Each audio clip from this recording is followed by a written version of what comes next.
à toutes et à tous. Bonjour. Bienvenue à cette troisième journée du colloque. Dans le cadre du projet Promouvoir le français en enseignement supérieur au Canada, comme langue de création et de transmission du savoir, l'équipe composée de Olivier Bégin-Coët, professeur agrégé à l'Université de Montréal, Linda Cardinal, professeure émérite de l'Université d'Ottawa, Jason Leperov, professeur à l'Université de Trois-Rivières, Alexandre Beaupré-Lavallée, professeur à l'Université de Montréal, Samira Eladia, professeure au campus Saint-Jean de l'Université de l'Alberta, et moi-même, nous organisons une série d'activités de mobilisation de connaissances en lien avec la place du français en enseignement supérieur qui s'étale sur un an.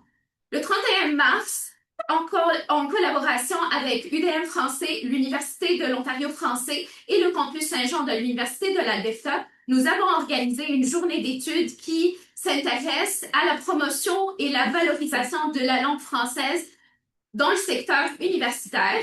Aujourd'hui, dans le cadre du colloque du LIRES à l'ACFAS, nous nous attardons à la place du français dans le secteur collégial.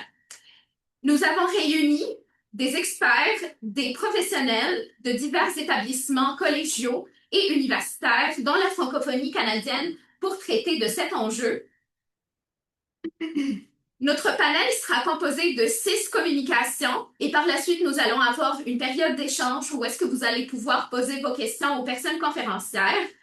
Étant donné que notre panel s'intéresse à la francophonie canadienne, on va avoir une conférence d'ouverture qui va mettre la table concernant les enjeux les enjeux linguistiques qui traversent les collèges francophones et les cégeps au Canada à l'épreuve des transformations contemporaines. Cette conférence, elle sera prononcée par Annie Desjardins, finissante d'un doctorat à l'Université de Trois-Rivières. Par la suite, on va s'attarder au contexte albertain avec la conférence de M. Patrick Vanas sur les défis et les solutions pour l'offre de la formation collégiale en français en Alberta. De l'Alberta, on va passer au contexte ontarien avec la conférence de M. Ali Salem Omar du Collège La Cité qui va prononcer une conférence sur la francophonie, l'identité et l'employabilité, l'expérience du Collège La Cité en Ontario. Et de l'Ontario, on arrive finalement au Québec avec 3 conférences portant sur le contexte québécois. La première, elle sera prononcée par Olivier Bégin-Coët et elle s'intitule « Facteurs favorisant l'utilisation du français en enseignement et en recherche au collégial au Québec ». On va par la suite s'attarder à l'aspect pédagogique avec la conférence de Catherine Bellec, chercheuse au cégep de Drummondville, sur les pratiques pédagogiques et la valorisation de la langue française dans l'enseignement collégial. Et finalement, on finit par s'attarder à la professionnalisation de l'enseignement technique supérieur dans la francophonie avec la conférence de Amélie Bennett de la Fédération des cégeps. Je vous souhaite une bonne écoute et je vous passe la parole. Merci beaucoup.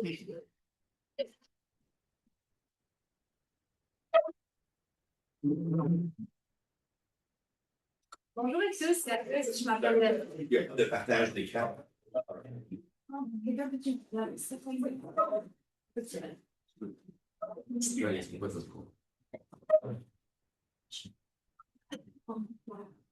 La présentation de Annie Desjardins. Elle est sur la crise.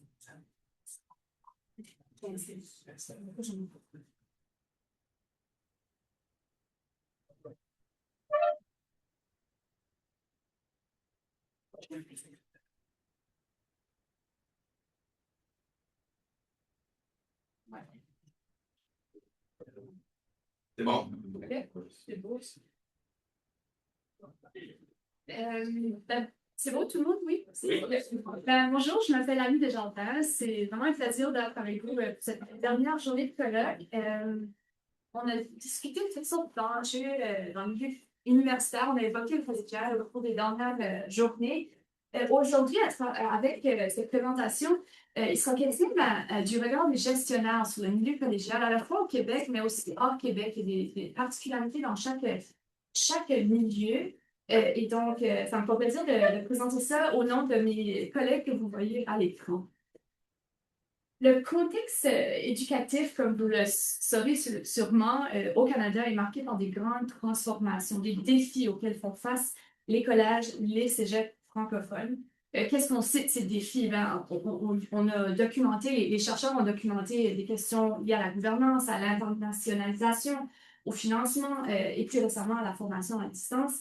Nous, on a voulu mettre à jour ces questions, on a voulu se pencher sur la perspective des gestionnaires qui travaillent auprès de ce secteur. Et on a donc voulu s'y pencher à travers une étude qui a été en fait menée à la demande du réseau des cégeps et des collèges francophones du Canada, qui, je pense, aujourd'hui est associé à l'AQFC, donc le RCCF. Pour répondre à ces grandes questions, on a animé des entretiens, 93 entretiens avec des gestionnaires partout au Canada, puis 7 groupes de discussion. Bon, qu'est-ce qui est ressorti de ces entretiens? On a analysé ces données-là, puis une des premières données qui est ressortie, thématique, c'est que le paysage de la formation, on l'a dit en intro, est en transformation. La COVID-19, elle a accéléré ces changements qui étaient déjà en cours. Elle a par exemple réduit le nombre d'étudiants internationaux, elle a compliqué le recrutement, forcé une transition rapide vers l'enseignement supérieur. Et en parallèle, on observe une montée des formations en ligne, plus flexibles, aussi l'arrivée de nouveaux profils étudiants, plus âgés parfois, qui cherchent des parcours bien adaptés à leur réalité et davantage orientés vers l'emploi. Et cette transformation s'accompagne aussi de nouvelles attentes des employeurs qui valorisent de plus en plus des compétences comme la créativité, la persuasion, la collaboration, la question de l'adaptabilité, puis la gestion du temps. Et tout ça, mis ensemble, ça pose un défi pour les gestionnaires des collèges, des cégeps qui doivent à la fois s'adapter à ces nouvelles exigences tout en maintenant un équilibre entre acquisition de compétences et acquisition de connaissances. Alors, dans ce contexte, il y a un enjeu central qui demeure, c'est celui d'éviter que la fragmentation du secteur, puis de favoriser plutôt la collaboration entre les établissements francophones pour mieux répondre à ces défis communs. Un défi important qui a été soulevé par les gestionnaires, c'est la question de la gouvernance. À l'échelle du Canada, les modes de gouvernance varient énormément. Par exemple, l'emprise ministérielle qui s'exerce sur les cégeps, elle ne se remarque pas à l'égard des établissements situés ailleurs au Canada. Dans certains cas, au Canada, il y a des cégeps, des collèges qui sont intégrés à la gouvernance des universités. On parle du campus Saint-Jean en Alberta, l'Université de Saint-Boniface au Manitoba, à l'Université Sainte-Anne en Nouvelle-Écosse. Et dans ce cas-là précis, ces collèges bénéficient, oui, d'assises importantes, des ressources, mais en contrepartie, ils perdent leur agilité car il faut passer par des processus qui sont laborieux, longs, par les processus d'approbation universitaire qui sont justement plus longs et déroulent parfois en anglais seulement. Dans un autre ordre d'idée, mais toujours concernant la question de la gouvernance, les gestionnaires au Québec, précisément, dénoncent aussi une reddition de comptes qui est lourde, qui prend énormément de temps et les empêche de se concentrer sur leur mission d'éducation. Donc, ils réclament plus d'autonomie, mais aussi des mécanismes de reddition de comptes qui sont plus simples, plus efficaces. Dans cette optique, certains modèles plus flexibles ailleurs au Canada, donc hors Québec, pourraient servir d'inspiration. Le financement du secteur collégial constitue un enjeu important au Canada, au Québec comme ailleurs. Depuis plusieurs années, les établissements font face à une stagnation du financement public. Les coûts augmentent en même temps en raison de l'inflation, les nouvelles demandes étudiantes. Au Canada, donc hors Québec, les modes de financement ils varient, mais dans tous les cas, plusieurs cégeps, surtout en contexte francophone minoritaire, peinent à demeurer compétitifs. Au Québec, même si le financement est plus important, peut-être plus stable dans une certaine mesure, selon les gestionnaires, il reste que plus on est petit, plus on est vulnérable. C'est ce qu'a évoqué un d'entre eux. Ils considèrent que sans autofinancement, on ne pourrait pas maintenir l'offre et qu'il est difficile d'offrir certains services adaptés comme l'accompagnement de plus en plus fréquent des étudiants qui ont des besoins spécifiques. Bref, les gestionnaires des collèges francophones hors Québec, eux, nous ont expliqué que le coût des formations est très élevé en raison de la petite taille de leur cohorte. En région rurale, les besoins peuvent inclure le financement des infrastructures, mais l'accès à l'Internet haute vitesse, Et donc, la survie des collages, des petites communautés francophones hors Québec devient bien difficile et certainement incertaine. Et en raison du désengagement de certaines provinces ou territoires envers le postsecondaire, en français, certains collages se sont même privés de financement public de base. Donc, l'ensemble des gestionnaires avec qui on a discuté considèrent important de diversifier les revenus, les sources de revenus, entre autres afin de réduire l'emprise des gouvernements sur les décisions. Il y a ce qui a été évoqué comme solution, l'accueil des étudiants internationaux, ça dégager une certaine marge de manœuvre dans de nombreux établissements. Reste à voir comment ça va se développer davantage. La question des partenariats a été soulevée également. Donc là, je fais vraiment comme un panorama. Là, on va vraiment couvrir toute bref. Les partenariats ont certaines complications dans certaines régions. Si on parle de l'ordre collégial, de la collaboration entre les collèges, entre les cégeps, c'est compliqué parce que chaque juridiction a ses propres systèmes de transfert de crédit. Ça peut être difficile surtout dans les programmes qui sont encadrés par des ordres professionnels. Donc, le partenariat, le transfert de crédit est plutôt compliqué, ce qui limite certains collèges à engendrer ces pratiques. Il y a aussi des opportunités qui ont été évoquées par les gestionnaires. Si on parle de partenariat entre universités et collèges, des partenariats classiques qui impliquent un transfert de crédit qui permet aux étudiants d'accéder à des cours, des programmes offerts par des universités. Donc, en somme, il y a des initiatives qui favorisent les collaborations quand elles reposent sur la complémentarité entre les établissements. Voilà. L'offre des programmes, les besoins du marché, je vais rapidement, mais face à l'émergence d'entreprises privées qui forment maintenant elles-mêmes les étudiants, leur personnel plutôt, les collèges doivent faire face à plus d'agilité. Ça montre que certains besoins au collégial ne sont pas comblés, mais ça ouvre quand même la porte à des collaborations avec les milieux professionnels. Les gestionnaires insistent d'ailleurs sur l'importance, oui, de collaborer avec les employeurs pour ajuster les programmes afin qu'ils répondent mieux aux réalités du terrain. Au Québec, il y a 48 cégeps qui existent dans le réseau public, mais 13 d'entre eux sont situés en périphérie.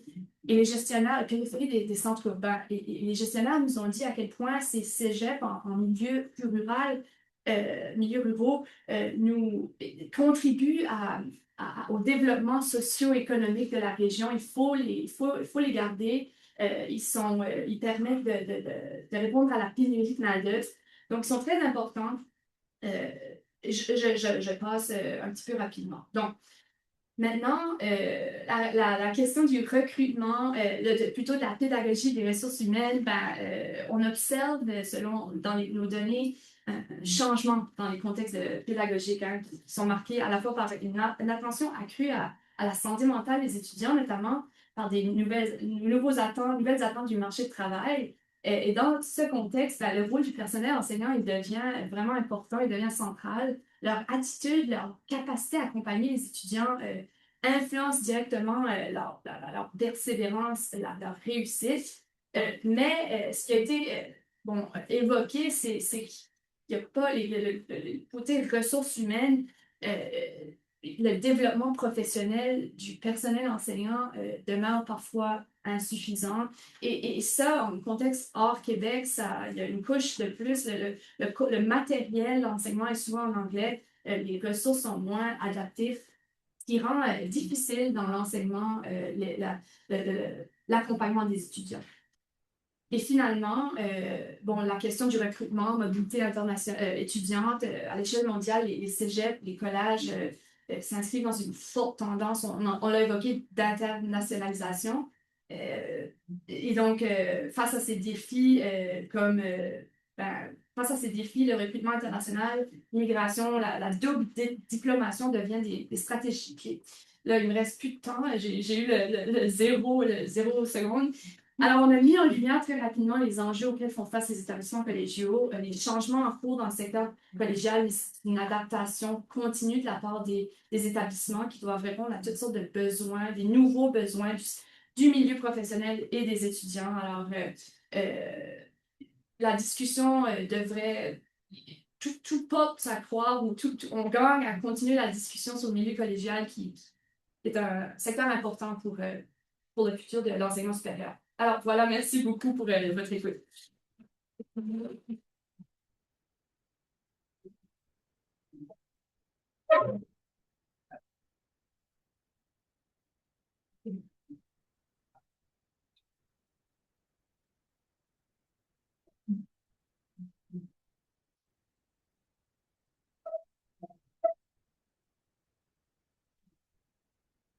On va passer la parole maintenant à Monsieur Patrick Vanas. Oui, oui.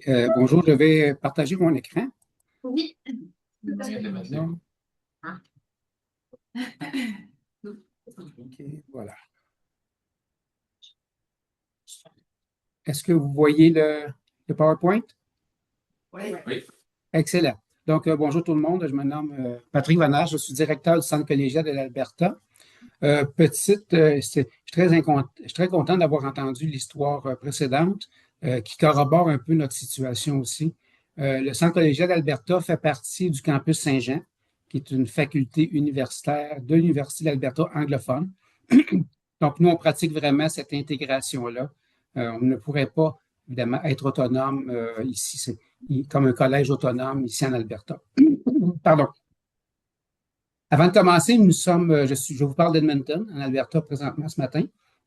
Donc, je vais commencer par faire la reconnaissance des territoires.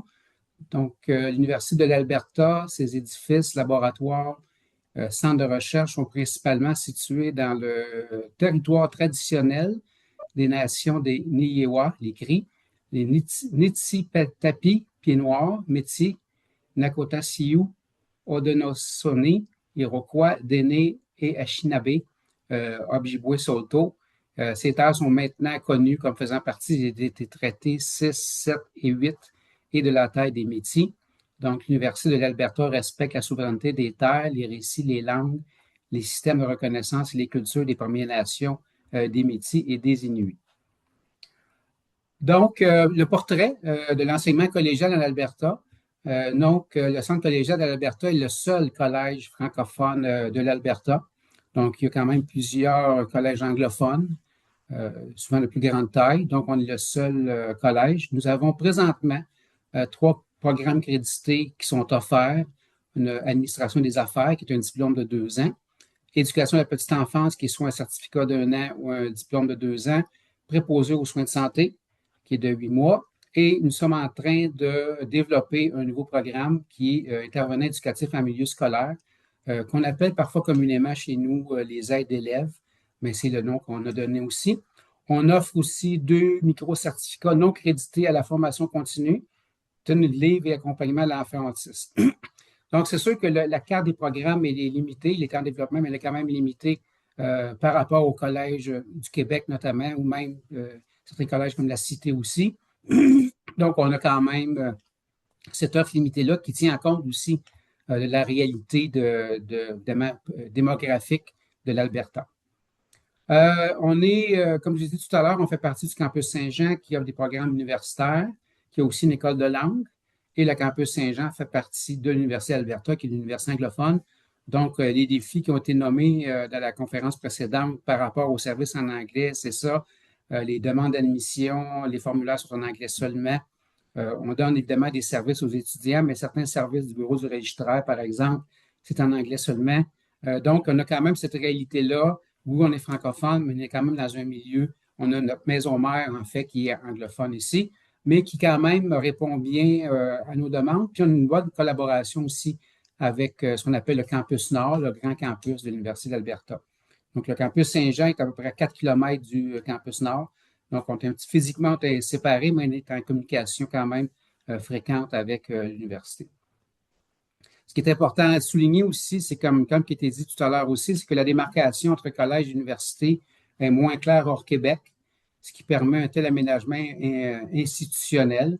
En fait, en Alberta, les certificats d'1 an, les diplômes de 2 ans, c'est offert au niveau collégial, alors que les baccalauréats de 4 ans, puis les maîtrises et doctorats, évidemment, sont offerts au niveau universitaire, comme c'est le cas présentement aussi au campus Saint-Jean. Un défi, on a quelques défis et solutions apportées parce qu'il y a toujours des solutions à ces défis-là. Premièrement, on a une clientèle potentielle limitée et dispersée. Donc, l'Alberta a une population de 5 millions d'habitants.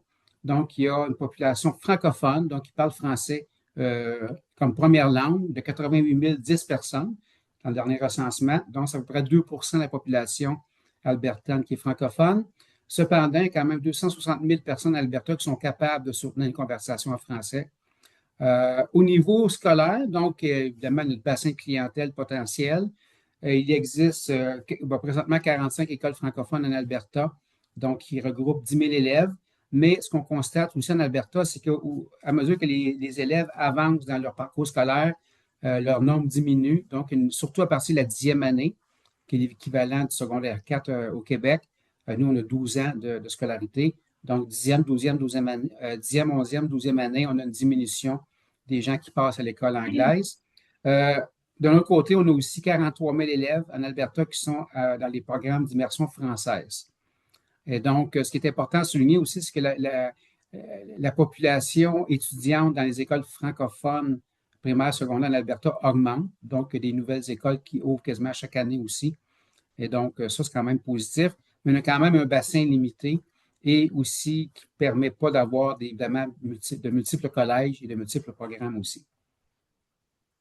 Ce que ça fait, évidemment, ça amène une offre possible de programmes. Donc, on pourra pouvoir avoir une carte de 25 programmes, par exemple, dans les collèges québécois.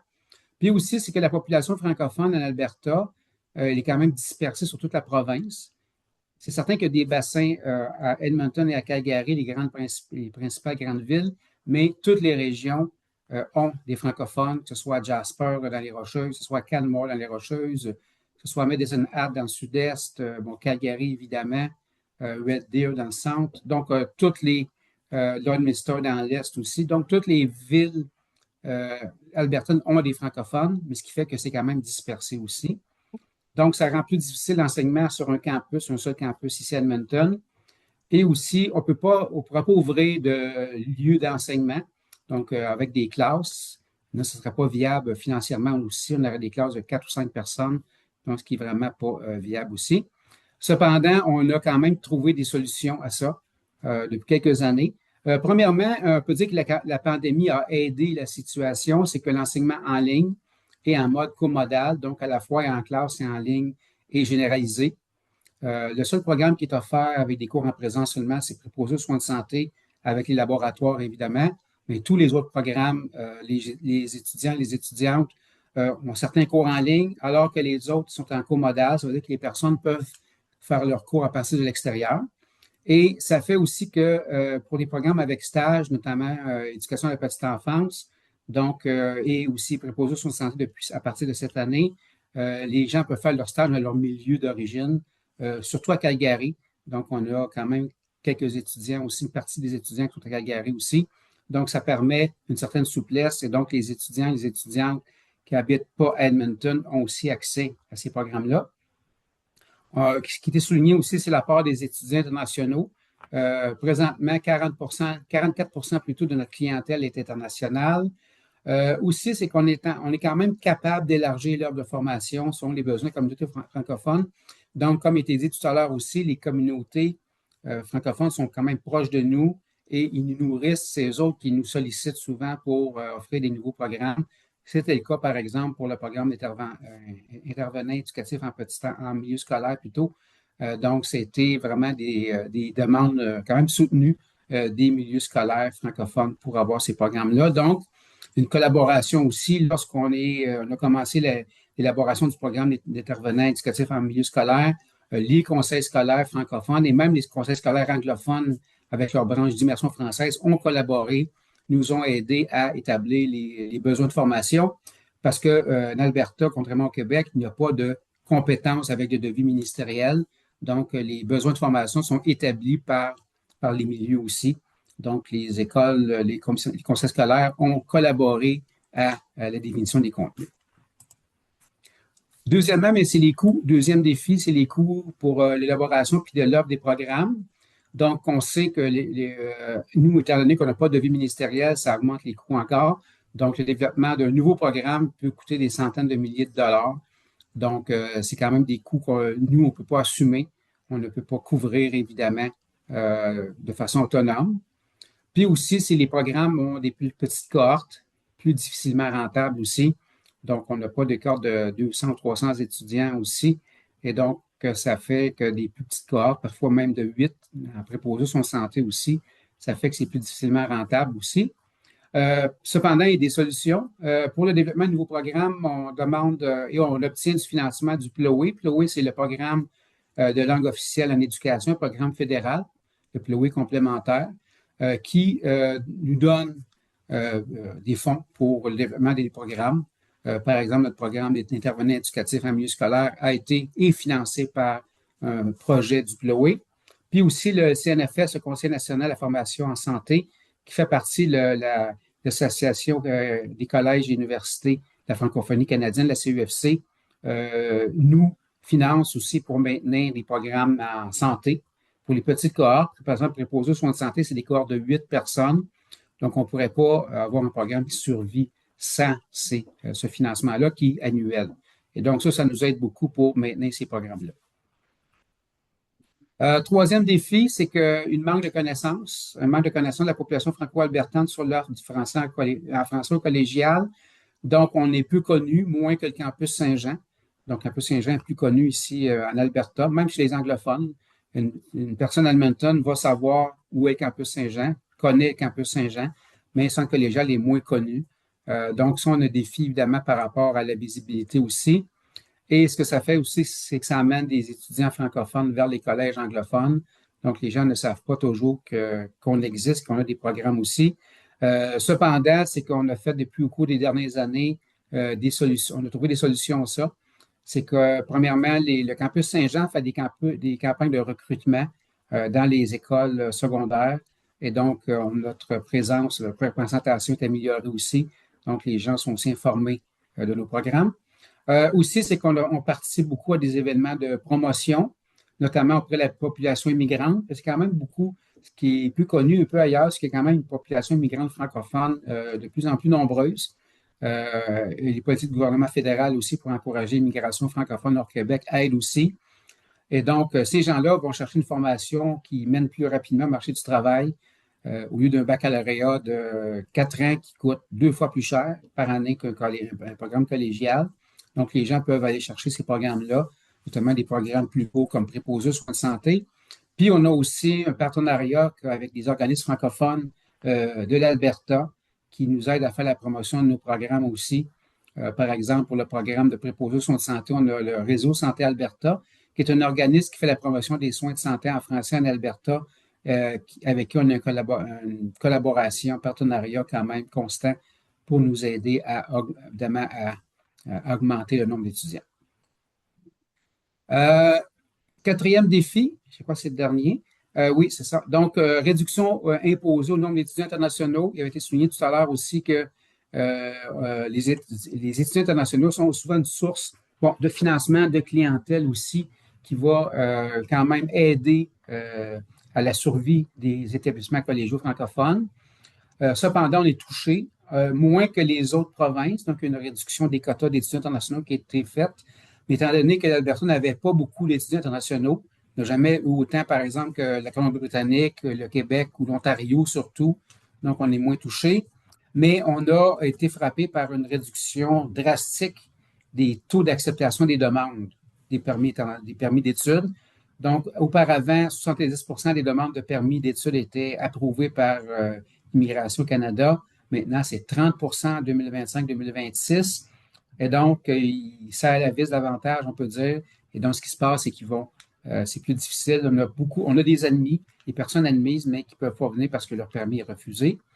On a aussi un permis de travail post-diplôme qui permettait à des étudiants internationaux de venir et d'avoir un permis de travail par la suite et ensuite faire le cheminement vers la résidence permanente. Donc, le gouvernement canadien, en 2024, novembre 2024, a restreint ces permis-là. Donc, il fait qu'un de nos programmes qui est de technique d'administration des affaires n'est pas éligible à ce programme-là. Et donc, ça fait que ça réduit l'attractivité, évidemment, des étudiants internationaux. Solution. Premièrement, c'est que pour pallier à la au plus grand taux de refus des permis d'études pour les gens qui font la demande. Donc, on a un encadrement des candidats, on a des services. Même l'Université d'Alberta, le service des étudiants internationaux, a une personne qui parle français, donc qui aide les étudiants aussi à faire la demande de permis d'études. Ça permet une meilleure qualité des dossiers de demande. Donc, c'est quelque chose qu'on fait cette année. Donc, on verra les résultats évidemment en septembre avec le taux de permis accepté. Puis aussi, on a des pressions auprès du gouvernement du Canada pour le permis de travail post-diplôme afin d'améliorer son accessibilité. Donc pour qu'il n'y ait plus de profession, notamment au niveau francophone minoritaire, dans les milieux francophones minoritaires, que les restrictions tombent aussi pour tenir compte évidemment du caractère très distinct de nos établissements. Conclusion, il y a des défis, mais il y a toujours des solutions. Donc, évidemment, malgré les défis, l'enseignement collégial en Alberta, il est viable et il peut se développer. Donc, c'est ce qui se passe présentement. On a d'autres projets qui peuvent s'emmener aussi de développement de programmes au niveau de la clientèle aussi. Et donc, il faut mettre en place des stratégies. Premièrement, élargir l'offre aux francophones hors d'Edmonton. Donc, ce qu'on fait notamment avec l'enseignement qui s'étend en ligne à comodal. Financer des programmes avec les petites cohortes. Donc, ces petites cohortes, évidemment, ça amène des défis au niveau de la rentabilité. Et aussi, ajuster l'offre de programme aux besoins des francophones et des ressources disponibles. Et je vous dis aussi que les communautés francophones ne manquent pas d'idées de développement de programmes et on prend évidemment celles qu'on juge qui sont viables aussi.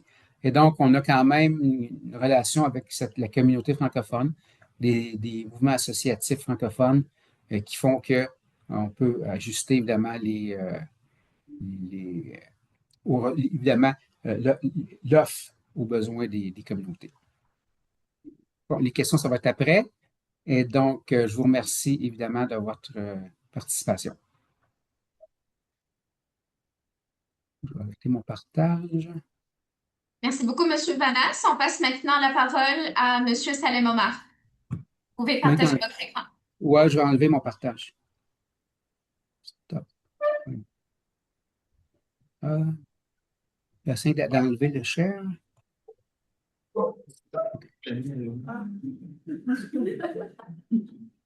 Oui, c'est pas évident pour vous. On a passé, mais pas trop. Oh, je vais essayer d'enlever mon partage. Comment je fais? OK. Ah. Ouais. Je l'ai mis, je vais résigner. Monsieur Salem, vous pouvez activer votre partage. Normalement, il devrait être autorisé. C'est marqué You cannot start screening. Pas encore. Normalement, vous devriez, parce que je partage. OK. Oui, je pense que là, je vais être capable. Est-ce qu'on voit mon écran? Oui. Oui. OK. Alors, bonjour tout le monde. Voulez-vous passer avant en mode présentateur, s'il vous plaît? Pardon? Voulez-vous passer en mode présentateur? Oui, Parce que oui, là, on oui, voit oui. tout votre PowerPoint. Oui. Est-ce que là, c'est bon? On voit vos notes. Ah, Troisième alors, je vais essayer micro de... du centre, s'il y a des normalement. En fait, si vous voulez cliquer en bas au quatrième icône, Quatrième icône, celui-là, celui au centre. celui au centre. Est-ce que c'est celui-là? À l'autre à gauche. Non? L'icône qui est au centre, donc en fait, lui à gauche de ce que. Oui, ici. Normalement, ça devrait pouvoir. Attendez, réappuyer. C'est paramètres d'affichage ou. C'est en mode présentateur. Non.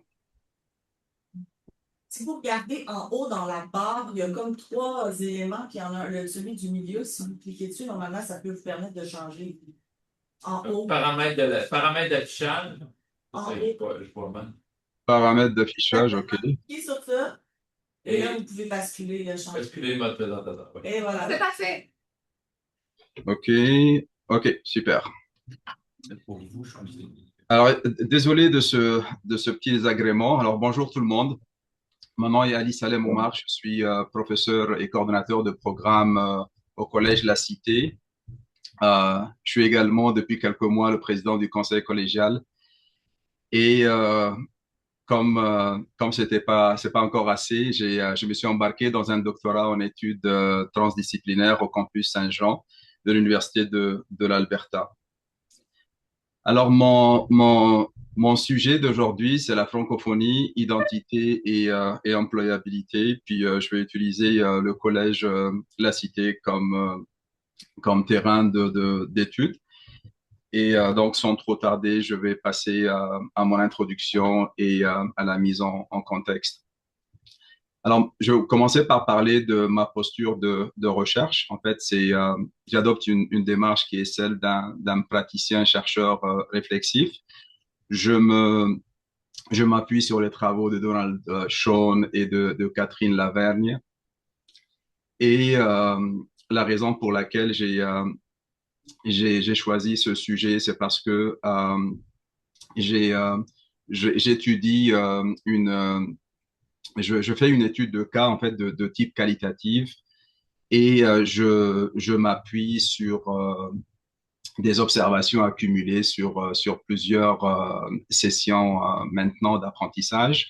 Je m'appuie également sur les échanges que j'ai eus avec mes collègues enseignants, les coordonnateurs de programmes au collège, mais aussi les experts en pédagogie. Je ne devrais pas également oublier les étudiants. Et enfin, je m'appuie également sur de la documentation institutionnelle. Donc, vous l'aurez compris, mon terrain de recherche, c'est le collège La Cité, campus d'Ottawa. Et c'est de là que j'aimerais vraiment tirer des enseignements qui puissent servir à d'autres établissements postsecondaires en situation minoritaire. Mon angle d'analyse, c'est l'employabilité. Alors, employabilité, parce que c'est un bout de mon sujet de thèse, mais c'est également en lien avec la mission du collège qui est explicitement fondée sur l'insertion professionnelle. Donc, tout ça m'amène à poser ma problématique via une question de recherche. Comment une institution francophone peut-elle transformer le français en un levier d'employabilité tout en soutenant une francophonie inclusive? Alors, pourquoi cette question est intéressante? Pourquoi elle m'intéresse particulièrement? Parce que le contexte, en fait, l'impose, contexte que j'ai appelé le paradoxe linguistique ontarien. Et donc, d'une part, le français est vulnérable socialement. Le français est minoritaire dans l'espace public. Il suffit que un de nos étudiants sorte du collège, franchisse un peu le seuil du collège pour s'apercevoir qu'il est vraiment complètement enveloppé par un environnement anglo-dominant. Ce même étudiant va sentir la pression d'assimilation vers l'anglais, une pression qui n'est pas nécessairement agressive, mais en tout cas, cette pression, elle est vraiment là, elle est présente, elle est omniprésente, elle est constante. Et nous sommes également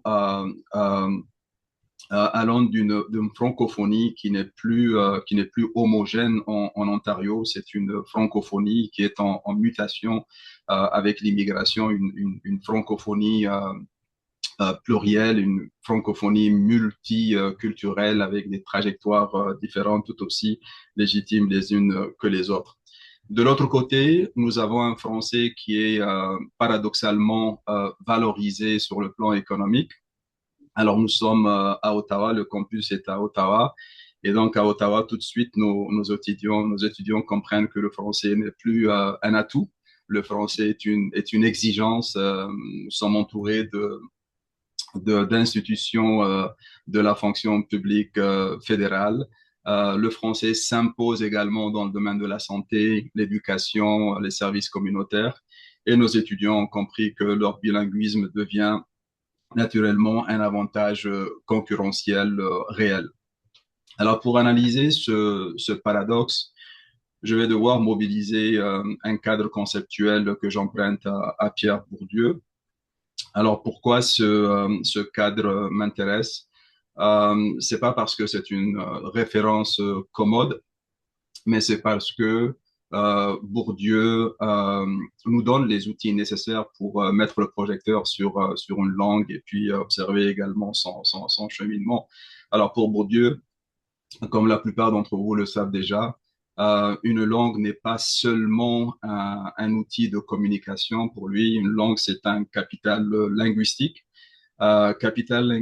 qui va être amené à se convertir en capital symbolique. Qui dit capital symbolique dit également privilège, dit prestige, dit une reconnaissance sociale valorisée qui finit par elle-même se traduire en employabilité et en mobilité professionnelle. Alors, ce cadre conceptuel va nous permettre de poser une question que je considère comme étant une question centrale. Est-ce que le français en Ontario est valorisé pour sa richesse culturelle et identitaire, ou est-ce que le français est valorisé pour son utilité économique sur le marché du travail? Alors, il y a des chercheurs qui vont pencher beaucoup plus sur la première partie de la question et des chercheurs qui vont pencher sur la deuxième partie. Alors, la réponse n'est pas tranchée. Les deux sont possibles à condition que les institutions francophones sachent vraiment les faire articuler, les mettre ensemble et les faire fonctionner de façon intelligente. Ce qui nous amène à une question que vous êtes certainement posée. Pourquoi la cité, pourquoi le collège la cité précisément? Alors oui, on aurait pu penser à l'Université d'Ottawa, on aurait pu penser également à un autre établissement postsecondaire francophone. Mais je l'ai dit d'entrée, là, c'est vraiment mon terrain de recherche. C'est une étude de cas sur laquelle je me base. Puis le collège La Cité est le principal collège francophone d'art appliqué et de technologie en Ontario. Euh, c'est la thématique de l'employabilité est incarnée vraiment par sa mission qui est explicitement l'insertion professionnelle. Donc, c'est un peu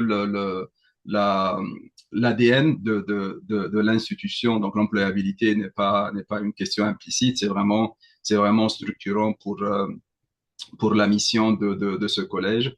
Nous avons également une population diversifiée, composée de franco-ontariens, bien sûr, mais composée également d'étudiants internationaux, de nouveaux arrivants, mais également d'autres étudiants plurilingues. Et donc, toute cette diversité confirme la mutation de la francophonie ontarienne. Et Ottawa va venir amplifier le tout, puisque le bilinguisme institutionnel est une opportunité pour nos étudiants. On le voit, le français n'est plus chez nous un atout, c'est vraiment une exigence. Et donc, on a affaire à ce frottement constant entre le français et l'anglais. Alors, ce terrain, avec toute sa diversité, va soulever une question que je vis au collège, à savoir me pencher sur vraiment nos étudiants, qui sont-ils, c'est quoi leur rapport par rapport au français. Et donc, euh, j'aimerais vous dire que, par exemple, dans une classe qui m'arrive d'enseigner, je constate que ma classe est composée de franco-ontariens pour qui la langue française est la langue maternelle, avec tout ce qui va avec comme histoire familiale, comme émotion, comme souvenir, etc. mais également dans la même classe, on a affaire à des étudiants internationaux qui nous viennent principalement de l'Afrique subsaharienne et du Maghreb, et pour qui le français est la langue de formation grâce au levier d'accès au marché canadien qu'il représente. Nous avons également dans la même classe d'autres catégories d'étudiants que j'appelle ici profil plurilingue, puisque ils parlent Il trois ou vous quatre resterait langues. une minute, Monsieur Salem. OK, Allez. merci. Et donc, je veux dire, l'institution doit créer un espace où différentes façons de vivre et de parler le français coexistent sans hiérarchie, sans faire de la hiérarchie par rapport à la pratique du français. Alors, comment on traduit cette vision en pratique pédagogique? Eh bien, on doit former en français pour travailler en français. Le collège a mis déjà en pratique, a mis en œuvre déjà l'approche par compétences, savoir-faire, savoir-être.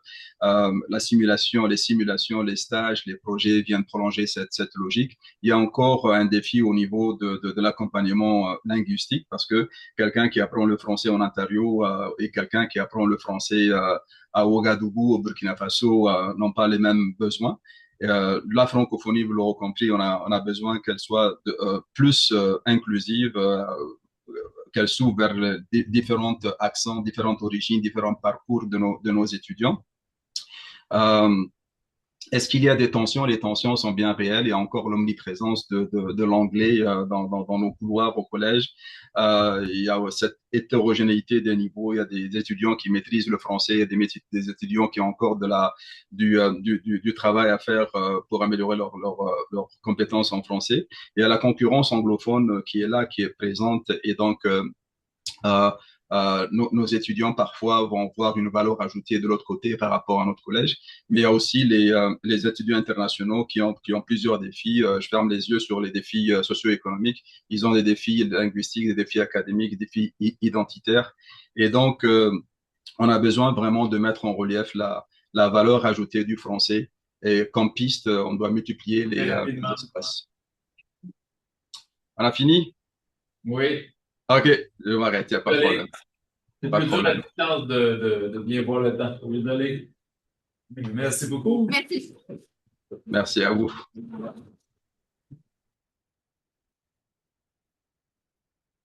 On passe la parole maintenant à Olivier.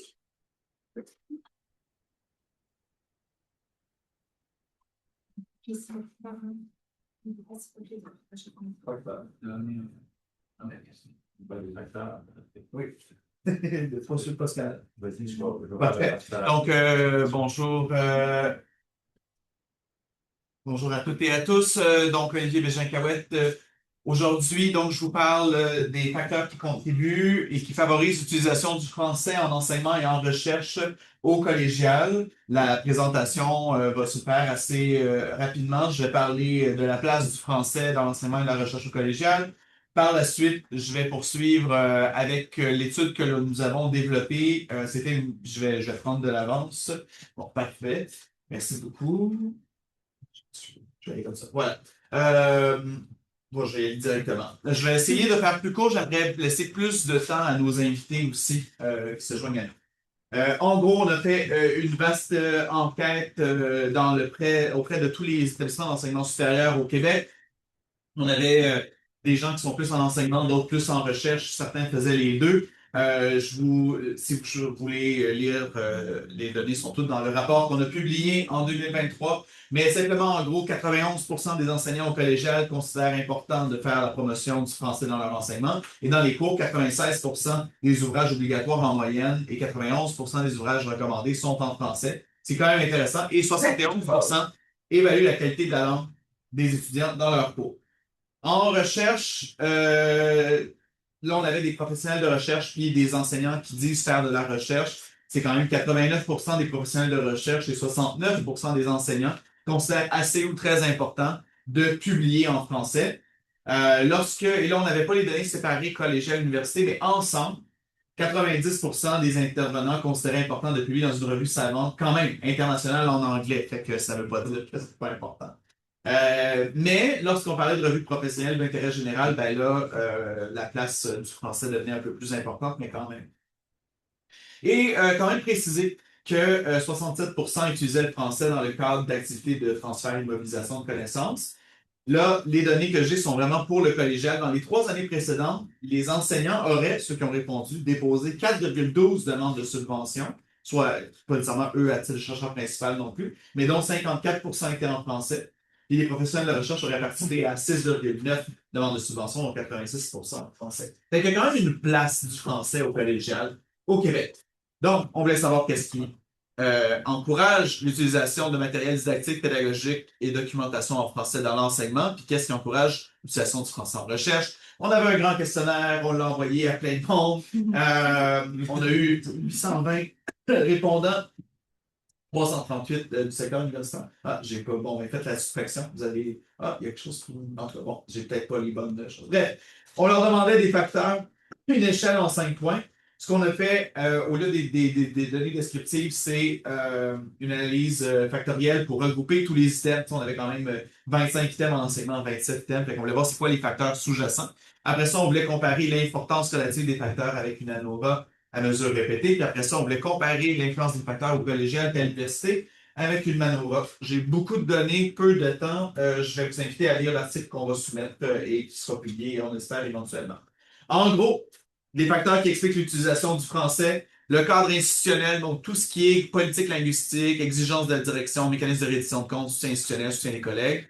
Conditions de travail, donc nombre d'étudiants dans la classe, charge de travail, situation d'emploi, convention collective, attentes exprimées par les étudiants, technologie et contexte d'enseignement. Là, c'est pas nous qui les avons, on a fait l'analyse factorielle, puis ça s'est regroupé comme ça.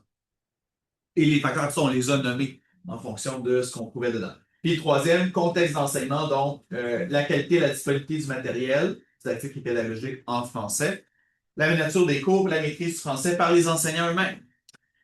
Donc, le premier, c'est l'influence relative des facteurs, puis le deuxième, c'est les comparaisons.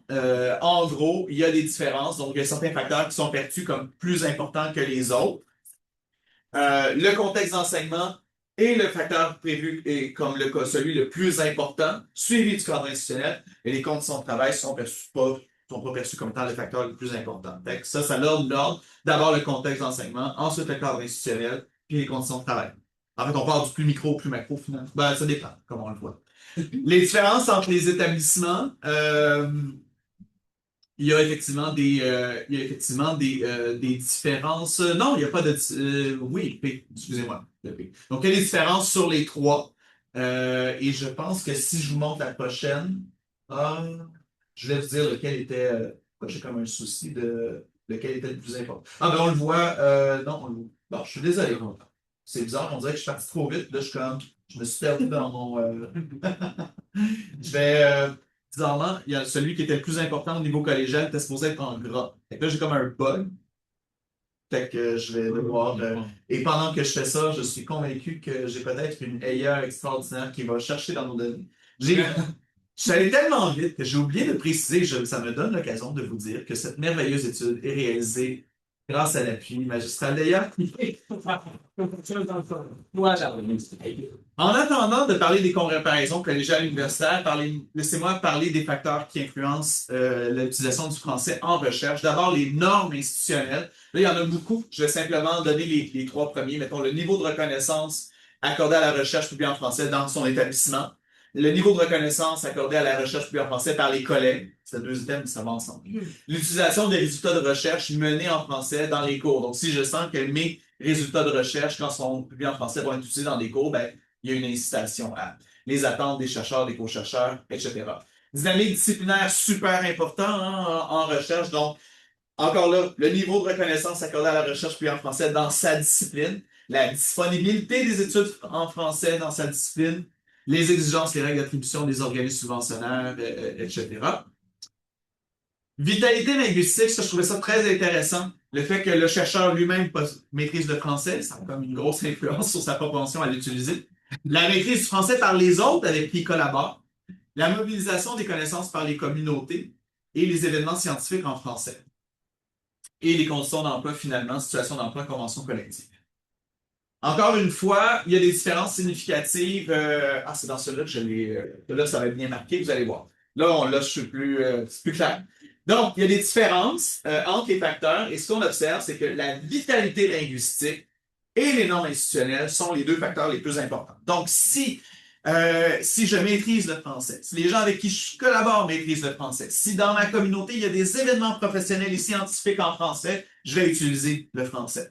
Les normes institutionnelles, si mes collègues dans l'établissement reconnaissent la valeur du français, puis si l'établissement lui-même reconnaît la valeur du français, ben, je vais aussi plus avoir tendance à l'utiliser. Les cadres politiques et réglementaires comme tels semblent avoir une influence perçue par les chercheurs moins importante, les conditions d'emploi. Et les examens disciplinaires, en bas de 3, je ne l'ai peut-être pas précisé, c'est une échelle de Likert, mais on avait fait du influence négative à influence positive. En bas de 3, c'était une influence négative. Donc, ce qui est perçu ici, c'est que les dynamiques disciplinaires ont une influence généralement négative sur l'utilisation du français. Donc, en général, les chercheurs vont dire, ben, moi, dans ma discipline, c'est pas bien vu. Fait qu'en de manière générale, ils vont moins utiliser le français à cause de ça. La différence collégiale et universitaire, c'est ça que je voulais vous montrer. Donc, ceux qui sont pas barrés, c'est les facteurs qui ont plus d'influence au collégial qu'à l'université. Les normes institutionnelles sont plus importantes au collégial qu'à l'université.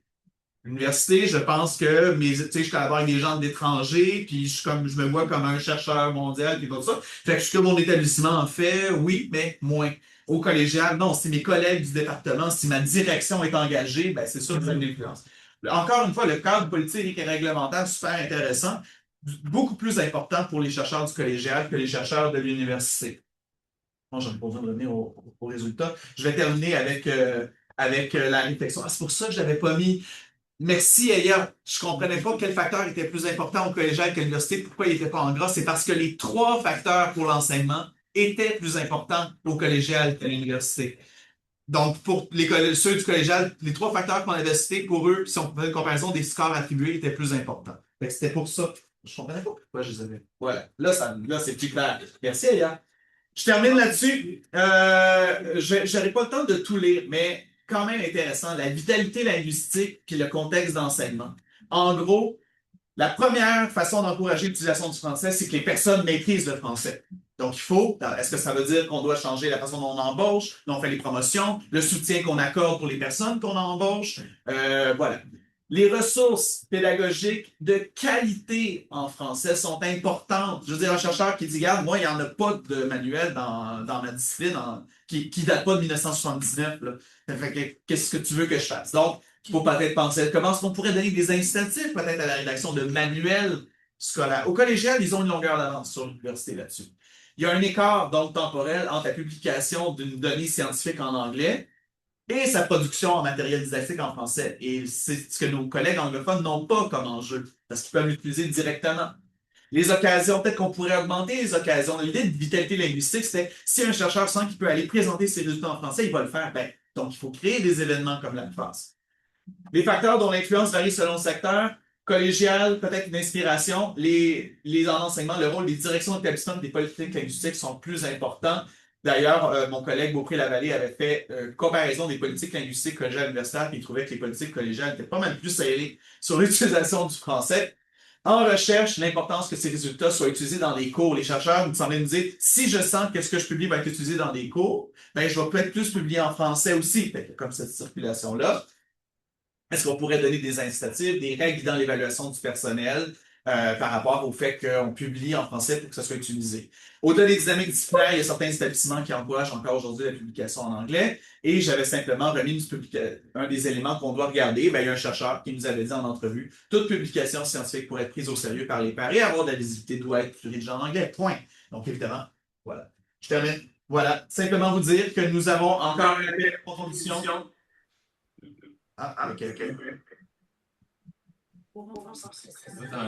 C'est en ligne, hein? C'est ça. Bon, en tout cas, simplement vous inviter à soumettre un texte à la revue Minorité linguistique. On fait justement un appel usage en français en enseignement supérieur, tension, pratique et perspective.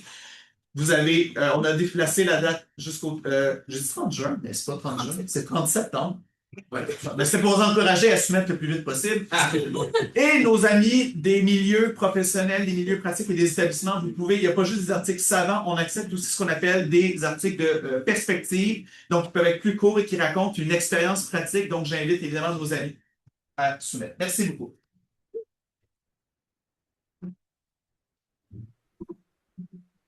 On passe maintenant la parole à Kevin.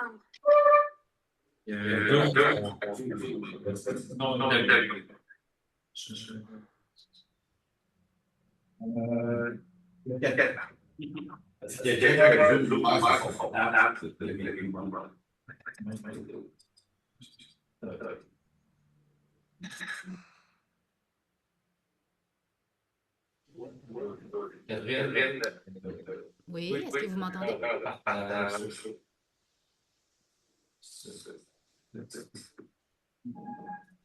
Bonjour.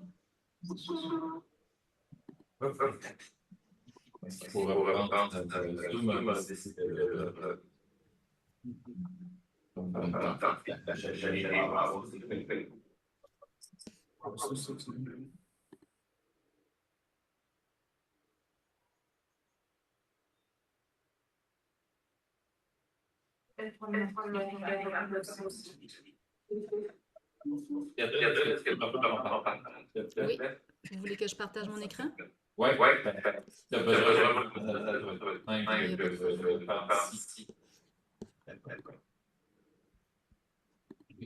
Est-ce que ça n'a pas l'air de fonctionner?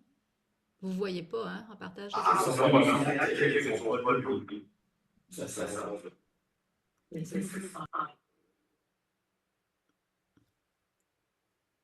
Donc là, j'entends plus, en tout cas. Est-ce que ça va? Est-ce que vous voulez que je commence? Nous, on voit bien ici. Oui, donc, parfait. Donc, je vais commencer, puis vous me ferez signe si quelque chose ne fonctionne pas. Désolée de ne pas pouvoir être en présence, j'ai eu un petit pépin de voiture ce matin. Donc, moi, je nous amène un petit peu ailleurs, peut-être, là, en tout cas dans une autre perspective, donc pour parler un peu de l'état du français et des préoccupations qui sont liées à la maîtrise du français dans le monde de l'enseignement supérieur au Québec. Donc, je vais parler un peu des pratiques pédagogiques et des angles qui ont été suggérés dans les dernières années pour valoriser, en fait, la langue française dans l'enseignement collégial, notamment. Donc, très rapide tour de la situation. Bien, on sait qu'il y a des enjeux de réussite scolaire en lien à la langue française. Dès l'arrivée au collégial, ça fait des années, je crois, qu'on en parle. Disons qu'en 2021, avec le plan d'action pour la réussite en enseignement supérieur, le PARES, avant ça, la Fédération des cégeps notait vraiment des grands enjeux de réussite scolaire en lien avec cette maîtrise.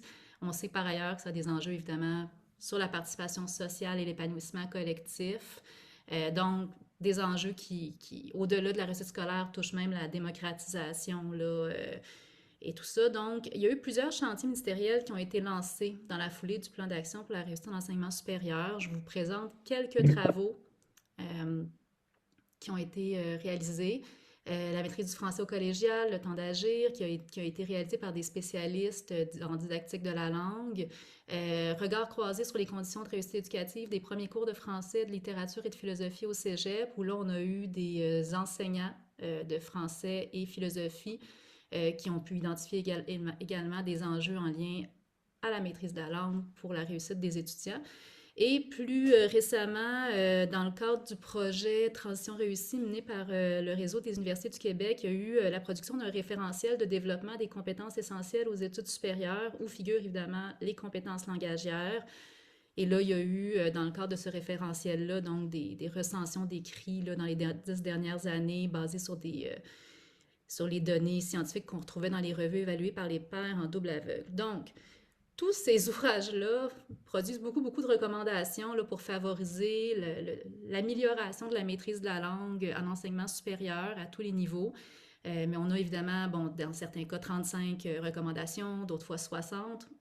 Moi, j'ai contribué aux 2 derniers travaux, mais j'ai aussi beaucoup travaillé avec l'ouvrage La maîtrise du français là, et j'ai discuté avec les gens qui ont rédigé ça.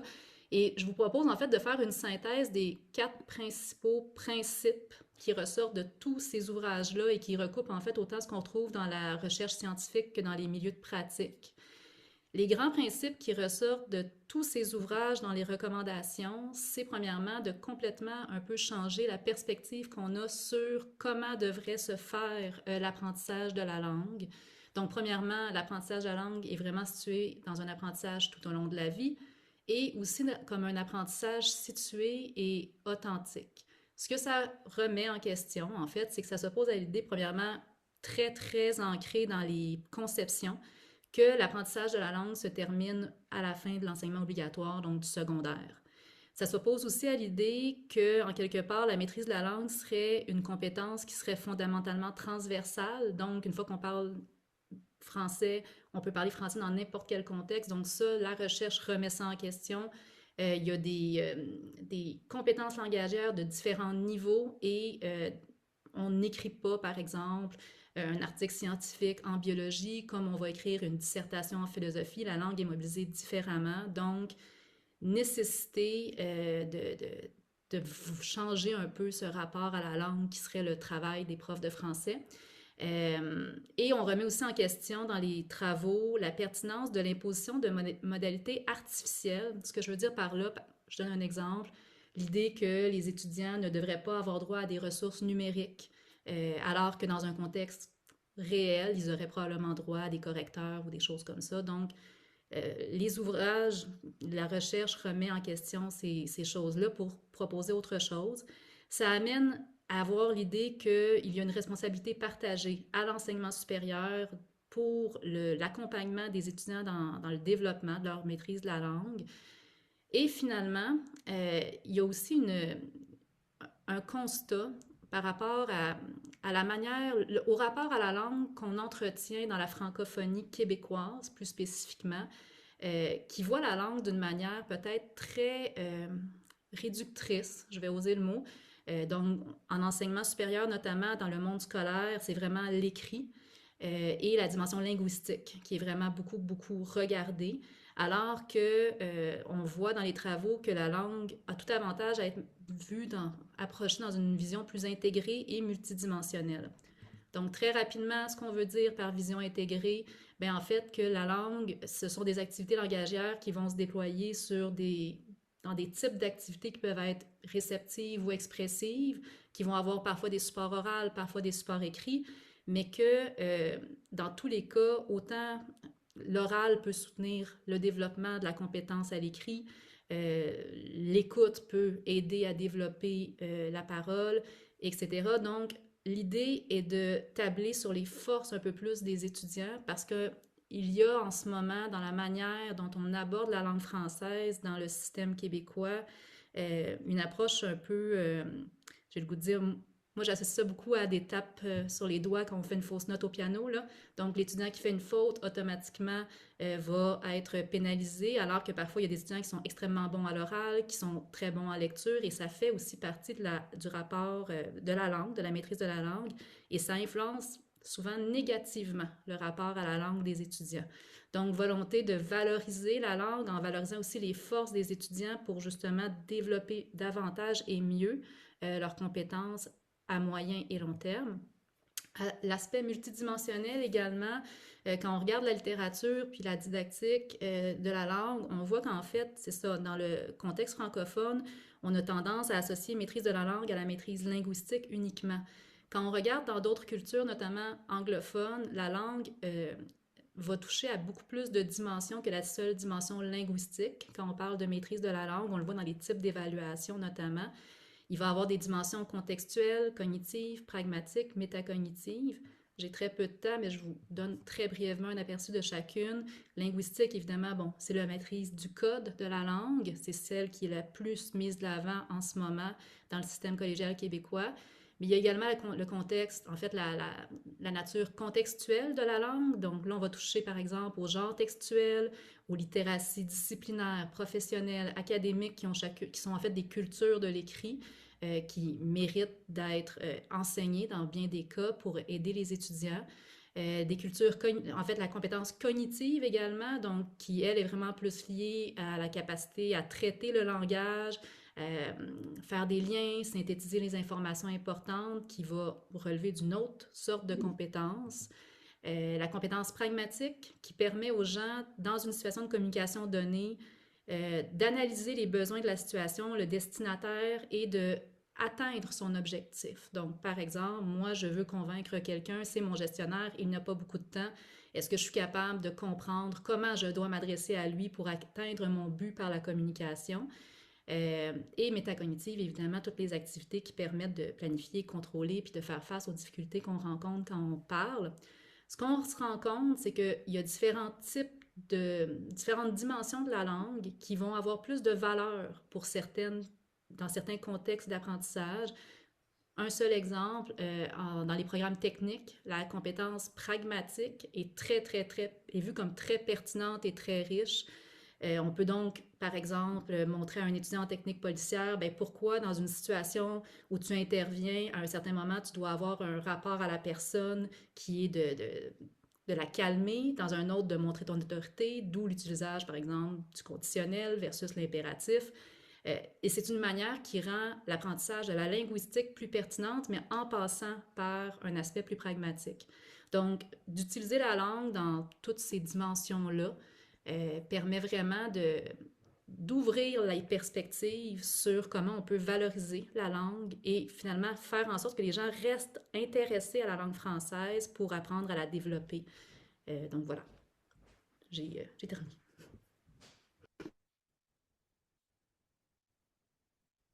Nous finissons notre série de conférences par la conférence de Amélie Binet, la Fédération de Cégep.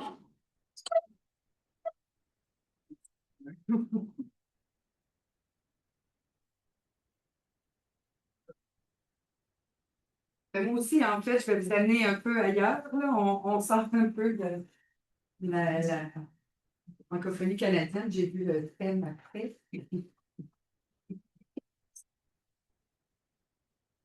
Mais on reste dans la francophonie, évidemment.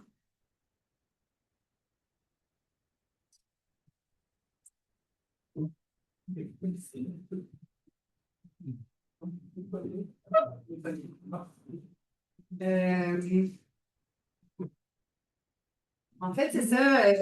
Pour commencer, vous êtes déjà certainement au courant là, de manière générale, mais je voulais juste resituer un peu parce que parfois, on oublie. Mais c'est ça, où il y a des éléments qu'on connaît moins, mais la Fédération des cégeps, c'est évidemment les 48 cégeps publics du Québec. C'est les 5 écoles nationales également. Il y a près de 100 centres de formation, de recherche appliquée dans les cégeps, dont 55 CCTT qui sont affiliés au cégep, donc les centres de transfert de technologie. On est en approche par les compétences depuis 1993. Donc, je fais juste le rappeler parce que ça va nous aider plus loin. Puis, la Fédération est la seule organisation qui regroupe l'ensemble des cégeps. Les activités internationales des cégeps, donc évidemment le recrutement, l'accueil d'étudiants internationaux, la mobilité étudiante, l'internationalisation de la formation, on en a amplement parlé hier. Mais il y a le partage d'expertise et le développement international qui sont un peu moins connus. Et c'est mon secteur d'activité, en fait, à la Fédération. Donc, juste un autre rappel aussi de la mission des cégeps. Vous en avez parlé un petit peu ce matin, en fait, de l'apport ou l'importance des cégeps dans leur communauté, comme vecteur de développement dans leur communauté. Les cégeps sont un lien, évidemment, il y a l'idée de base de démocratiser l'enseignement supérieur à travers la province, à travers le territoire, mais dans leur région, les cégeps sont des liens directs avec les entreprises, doivent répondre aux besoins de leur communauté. Il y a vraiment cette dynamique-là de très rapprochée du développement économique régional et aussi des vecteurs d'innovation. C'est pour ça aussi que les cégeps ont des centres de recherche appliquée qui sont directement liés aux besoins de leur milieu, qu'ils soient commercial, industriel ou sociales on a des centres de recherche sur près de la moitié, en fait, sont au niveau social. Parce que souvent, on va penser que c'est surtout là, pour favoriser le développement économique ou les entreprises sont souvent vus un peu comme des centres de recherche et développement, des R&D subventionnés, si on veut, mais pour les PME. Mais il y a évidemment beaucoup d'innovation sociale qui se fait aussi dans les centres de recherche. Puis juste mentionner que les cégeps, en fait, sont, je dirais, étonnamment, puisqu'un modèle très unique, mais très reconnu à l'international, surtout dans la francophonie. En fait, moi, dans mon travail, je fais beaucoup de représentations, je rencontre plusieurs ministères et tout ça dans différents pays, surtout de la francophonie.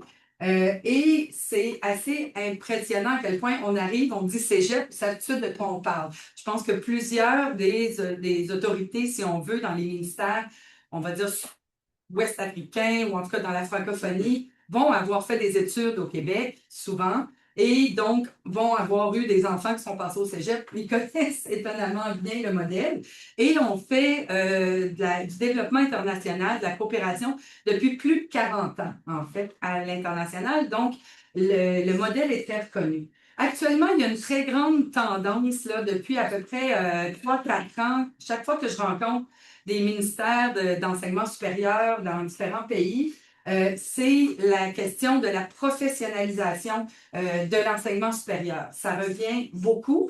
C'est une priorité de l'UMOA, l'Union des États africains, actuellement parce que la situation en Afrique de l'Ouest particulièrement, mais aussi au Maghreb, il y a une massification. Il y a de plus en plus d'étudiants qui atteignent les études supérieures, qui atteignent l'université. Il y a évidemment de plus en plus de jeunes. En fait, c'est de la démographie en fait, du bon sens, je dirais, là, parce que si on peut être inversé. Mais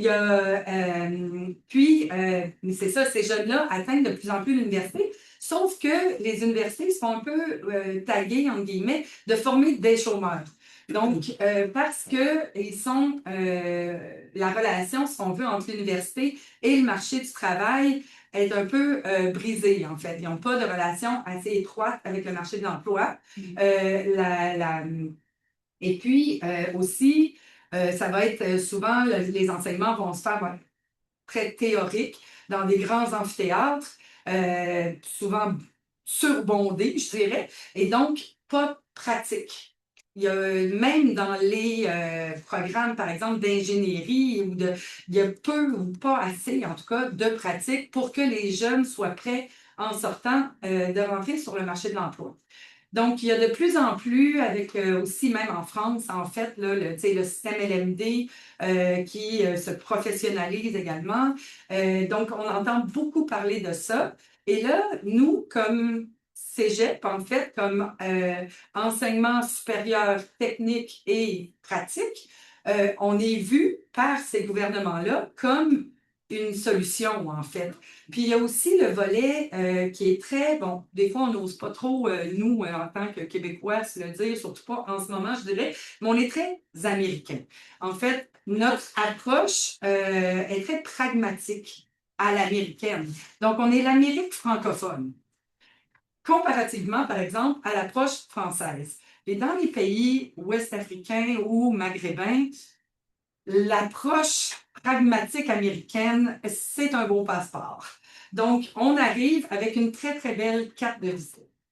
Donc, le partage d'expertise que réalisent les cégeps à l'international, surtout dans la francophonie, on peut travailler à faire du développement de programmes de formation, donc vraiment partir de l'analyse de situation de travail, identifier les tâches, les compétences et tout ça, pour développer de nouveaux programmes de formation localement qui répondent aux besoins de main-d'œuvre sur place.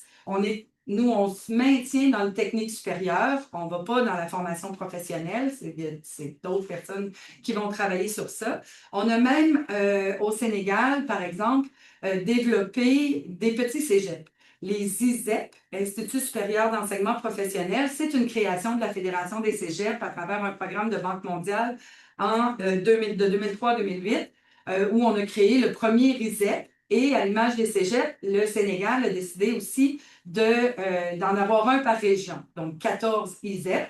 Là, il y en a 8 et ils sont en train de construire les 6 nouveaux à travers un autre programme de la Banque mondiale. Mais quand on va dans un ISEP, c'est le fun parce on a l'impression d'aller un peu dans un cégep dans le sens où, ben, c'est évidemment en APC, mais il y a des entreprises écoles, il y a même un petit genre de CCTT, il y a un hôtel-école pour le programme de tourisme. Tu sais, ils sont vraiment très... on s'y retrouve. Ensuite, on fait aussi de la délocalisation de programmes d'AEC, dont les attestations d'études collégiales peuvent être carrément délocalisées et donc offrir le programme québécois sur place qui est qui est offert par les professeurs de l'établissement partenaire. En partenariat, il y a quelques cours qui vont être donnés par les professeurs de cégep. On fait aussi, c'est ça, des formations courtes en entreprise, par exemple, à l'image des formations continues ici qui vont offrir des services aux entreprises. On fait la même chose avec des entreprises à l'étranger. Ça peut être à distance aussi, que ça peut se faire, ça, c'est que c'est plus un peu des affaires, en fait. Il y a évidemment toujours la mobilité étudiante, enseignante, de la mobilité de recherche également. On a des programmes à la Fédération pour ça. Tout ce qui est virage numérique, intelligence artificielle, en ce moment, là, c'est très, très, très fort. On a énormément de demandes à ce niveau-là. Puis on a un CCTT en intelligence artificielle, le Jacob, Bois de Boulogne et Jean Labotte, merci. Puis, évidemment, la recherche appliquée. Puis je nomme parce que c'est ce qui, parfois, à l'international, nous associe davantage à l'enseignement supérieur. Donc, on a de la recherche appliquée. Donc, c'est pas on peut faire reconnaître notre statut, notre niveau d'enseignement supérieur là, grâce à ça. Puis, la recherche appliquée dans des projets de coopération internationale peut vraiment venir être Oh, OK. Juste une petite dernière, parce que je la trouve hyper importante, en fait, c'est pourquoi on fait des projets de développement international, qu'est-ce que ça rapporte au cégep, parce que ça, c'est rarement reconnu, mais et puis je trouve que ça devrait être étudié, en fait, davantage, si vous souhaitez des idées de projets de recherche, mais ce que ça rapporte au cégep, c'est vraiment le renforcement, en fait, des professeurs. Imaginez un professeur qui, normalement, donne son cours dans un programme donné au cégep et là, va à l'étranger développer un programme d'études en entier, faire l'analyse de situation de travail, écrire les référentiels de compétences et tout ça. Quand il revient dans sa classe, il ne peut pas juste redonner son cours. C'est toute la formation, le perfectionnement qu'il a appris à ce moment-là, c'est absolument pas reconnu quand il retourne dans son cégep. Donc ça, c'est vraiment, je trouve, un travail à faire de notre côté. Bref, la Fédération fait la représentation, les liens avec le politique, on trouve les projets, on trouve du financement, on travaille ça pour offrir des opportunités au cégep afin de contribuer à c'est ça, l'enseignement technique supérieur à l'international. Voilà.